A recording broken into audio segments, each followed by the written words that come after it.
So, good evening, students. Myself, Professor P.P. Ingade, and today we have to conduct the lecture number 3 of physics. Okay. So, what is our title? Our title is Uniform Circular Motion.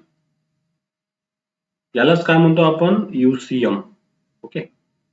तर बघा definition काय definition आहे.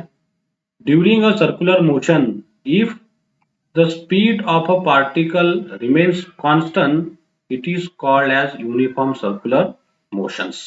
Okay. If you consider this diagram, suppose if you consider this figure, and if you consider the circular motions, suppose the particle is perform circular motion in this way. Okay. And suppose at this position, suppose the velocity is v1, we know that इथून पासून particle असा वर जाणार, इथून particle हा असा release होऊ, इथून हा पार्टिकल असा आणि इथून हा पार्टिकल असा रिलीज होऊ शकतो. Okay. This is the releasing position v1, v2, v3, v4. आता इथं मी म्हटलेलं आहे during a circular motion if a speed म्हणजे v of a particle remains constant is called as uniform circular motion.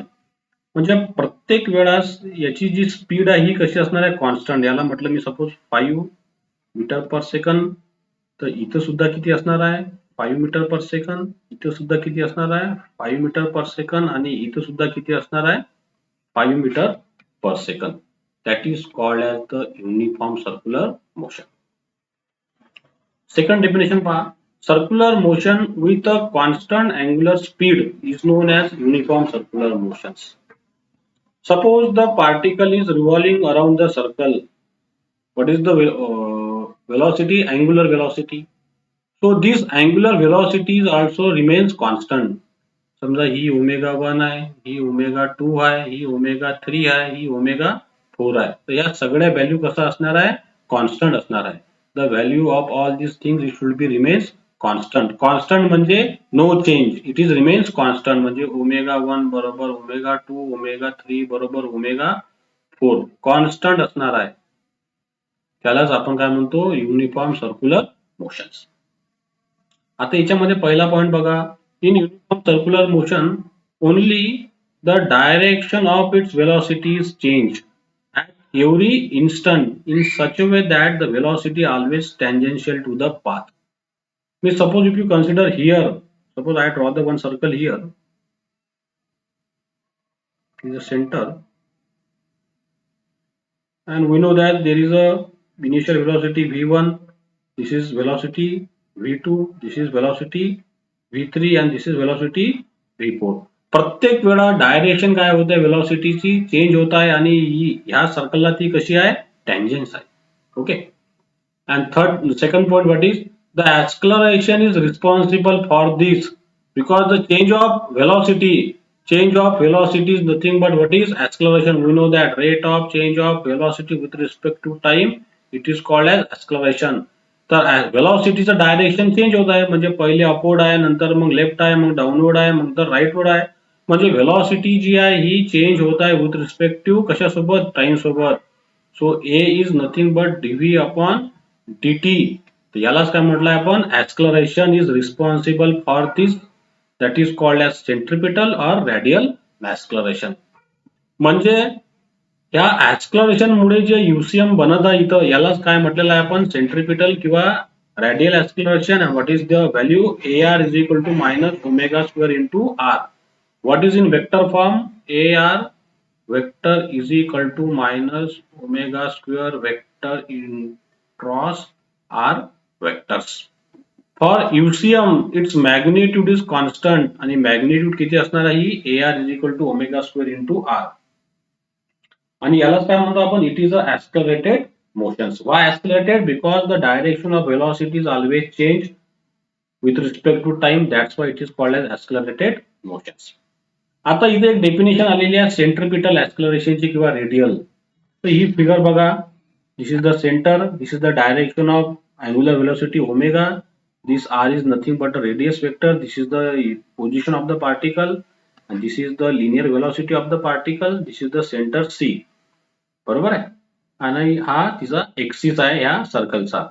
So what is the radial acceleration? Radial acceleration is always act toward the center of a circle along the radius. It is called as radial acceleration or a centripetal acceleration. What is the formula? This one. AR is equal to omega square into R minus. Why minus sign? Because minus sign indicated it is toward the center. That's why there is a minus sign, guys. बघा इथं acceleration has a constant magnitude but varying directions. हे जे acceleration इथं develop होत आहे प्रत्येकाचं direction काय होतं इथं चेंज होत आहे. इथं जर पाहसान तुम्ही ह्या डायरेक्शन मध्ये, इथं ह्या डायरेक्शन मध्ये, इथं ह्या डायरेक्शन मध्ये, ह्या डायरेक्शन मध्ये, ह्या डायरेक्शन.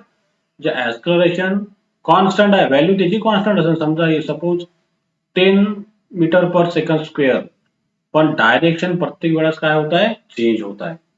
आणि याच्यामध्ये बघा velocity and acceleration are perpendicular. बघा इथं ही वेलॉसिटी आहे पार्टिकलची आणि हे ऍक्सलरेशन आहे, हे किती एकमेकाला 90 डिग्री. कुठला ऍक्सलरेशन आहे? Radial accelerations. Okay, both are 90 degree to each others. एक फिगर जर काढली आपण अशी, ही वेलॉसिटी आणि हे झालं याचं ऍक्सलरेशन. दोघांमध्ये किती अँगल आहे? 90 डिग्री. इथं डेफिनेशन बघा. Suppose I draw the circle, the center O. This is the position of the particle P. याची लिनियर वेलॉसिटी ही अपवर्ड राहणार आहे आणि इथं ऍक्सलरेशन कसं डेव्हलप होणार आहे? Toward the centre AR is equal to minus omega square into R. तर डेफिनेशन पहा. The acceleration of a particle performing UCM which is directed toward the center and along the radius of a circular path is called as centripetal acceleration or radial acceleration. ओके, आणि angular acceleration याच्यामध्ये किती असते मुलांनो? 0. का बरं? की alpha is equal to rate of change of angular velocity with respect to time. आता ही अर्थ फिरत आहे या सनच्या अराउंड मध्ये अँटी क्लॉकवाईज डायरेक्शन. समजा ही म्हटली मी याची ओमेगा 1, हा झाला याचा ओमेगा 2, ओमेगा 3, ओमेगा 4 आणि ओमेगा 5. तर अँग्युलर ऍक्सलरेशन काय असते आपल्याकडे? Rate of change of angular velocity with respect to time. म्हणजे alpha is equal to omega 2 minus omega 1 upon T2 minus T1. आता ओमेगा 1 जर ओमेगा 2 असेल तर अल्फा काय होणार मुलांनो? ऑटोमॅटिक हा 0 होणार. म्हणजे अँग्युलर ऍक्सलरेशन याच्यामध्ये कसं झालं? 0 झालं. ओके, आणि याचे एक्झाम्पल बघा. सर्क्युलर मोशन ऑफ अ अर्थ. दिस example. Motion of a moon around the earth and revolution of electrons around the nucleus of atom. This example. First example, earth revolving around the sun. Second example, moon revolving around the earth. And third example, electrons revolving around the nucleus. Okay, so I stop here. If you like my videos, so please share my videos with your friends or another college friends. And subscribe my YouTube channel to press the bell icon buttons. So stay at home, stay safe. Thank you very much.